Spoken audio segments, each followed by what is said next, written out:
What's up, guys? Welcome back to another video. My name is Jonah, and I'm an entrepreneur, photographer, and videographer from San Francisco.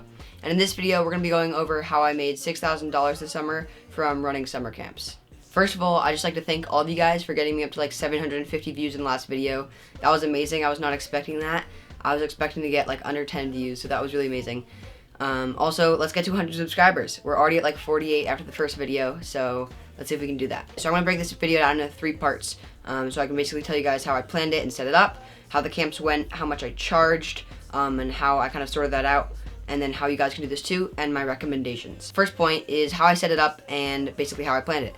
So I came up with the idea to do like a summer camp because at the very beginning of the summer, I wanted some sort of summer job, and due to COVID, like pretty much like all the restaurants and stuff were closed, and minimum wage just was not that much money, and I was looking to save a bit more.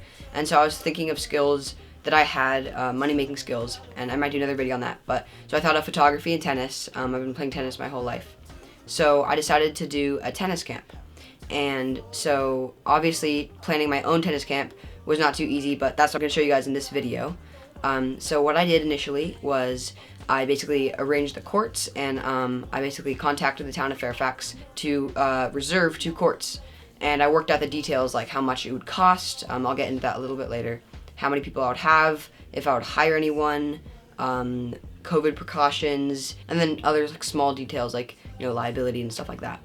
So after I got the courts reserved, 10, 15 emails back and forth with the town of Fairfax, I finally got the courts reserved for 1 week, 2 hours a day from 9 to 11.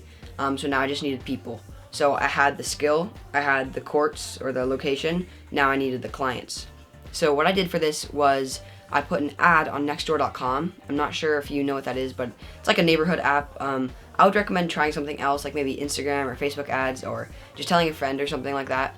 I'm kind of getting the word out. This website is not normally used for ads. So I got a response from one person after a couple days, and they were interested in the camp. It was just going to be me coaching, so I was just going to have a limit of 5 kids in the camp, ages 8 to 12. And so I got one response, and I was ecstatic. And so after speaking with them a little bit, they signed up for the camp. So I had one person, and by the way, this was pretty last minute. So I only had like 2 weeks until the camp started. So I had one person, and they contacted me like a couple days later, and they asked if there was room for one of their friends to join. Of course, I said yes. So now I got a referral, which is something I'm going to talk about a bit later, because referrals are everything. If I've learned anything, referrals are so important. So I had 2 people for the camp. Now, the first person contacted me again and said, "Hey, do you have room for anyone else?" And I was like, "Yes, I do." And now, here's what I said. I said, for every new person that you get me, I'll take $50 off of your camp fee, because I needed new people and I had like a week left. So she agreed, and she literally filled up the camp for me. I had one other person sign up separately, but she got like 3 people in just from referrals, friends and stuff. So I had about, I think I had 5 8, 9, and 10-year-olds for the camp signed up.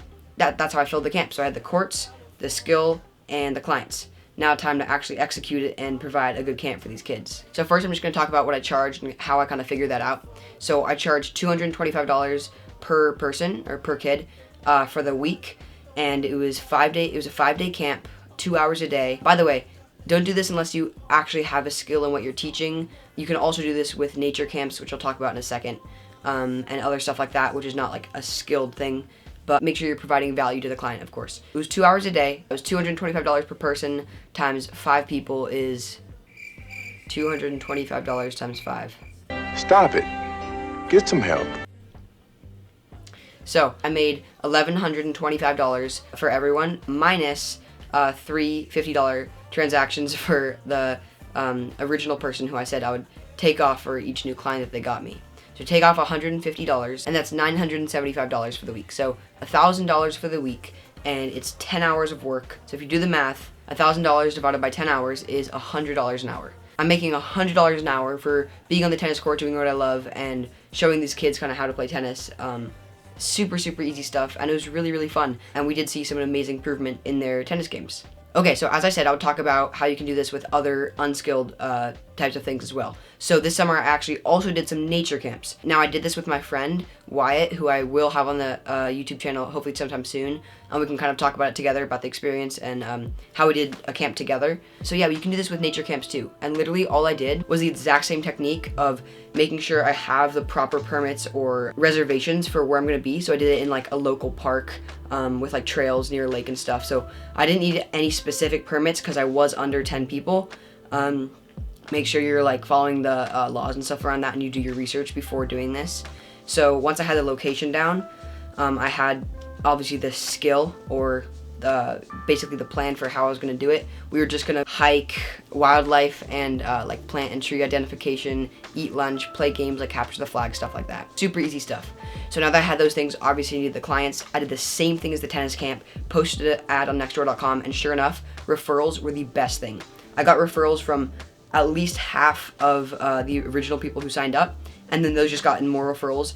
And this camp, I had 10 people in it because it was me and my friend. So per week, I was making $1,000, right? $100 an hour, and that's before I hired anyone or anything like that. I made over $6,000. I did this for over 6 weeks, and some weeks I would make a little bit more or a little bit less depending on how many people signed up. But basically, all you need to do is, if you are an athlete or you can do basically anything like a nature camp, you need a location, right? So if you're gonna do it at like a basketball court, tennis court, like local park or lake or anything like that, you need to find a location that's gonna be, you know, really good for whatever you're gonna be doing. Also, you need to lock in your age range. So for me, all my camps were 8 to 12, and during COVID, this was a bit tricky with masks and stuff, and you have to be very clear when having people sign up for your camp, especially in these times, what the precautions are that you're gonna be taking, and how, you know, the kids are gonna be kept safe. Clarity is very, very important, and communication with the parents of the kids that you're gonna have in your camp. As I said, if you're an athlete, or you can teach theater, you can teach arts and crafts, you can teach basically anything that you have a skill in that you can teach to other people, and they're gonna learn something from you, and they're gonna have a good time. Once you have the skill and the location, you need clients.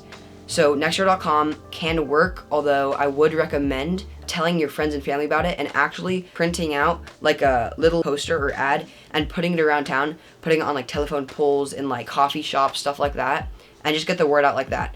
Also telling friends and family and seeing if you have any like friends or family that know people or that have like 8 to 12-year-olds yourself, if you're doing that, or whatever age range you're doing. See if you can get kids like that. And referrals, again, is gonna be so important. If you can get a friend that has a kid in the age range for your camp and they sign up, you can just ask them, hey, do you have any friends of theirs that would like to sign up? And I'm sure they'll have a couple friends that would love to sign up as well. The number that I came up with, $225 for the week, was not an arbitrary number. I did come up with that because I figured that it was gonna be about $22 an hour per person, and that's not that much for a summer camp, considering it's a pretty small summer camp, and also considering when you think of like babysitting or something, that would most likely be around $15 an hour.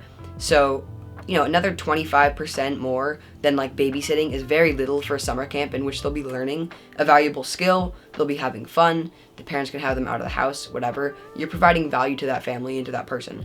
So $22 an hour is not much for them. Make sure you're not just throwing out a number. The number actually has value or meaning behind it, and you've done the math. So yeah, that's gonna be all my tips for today. I hope you learned something. That's how I made over $6,000 this summer, and I hope you can do this too. So as always, make sure to hit the like button and definitely subscribe. Let's try to hit 100 subscribers this video, and drop a comment if you have any questions. Thanks for watching.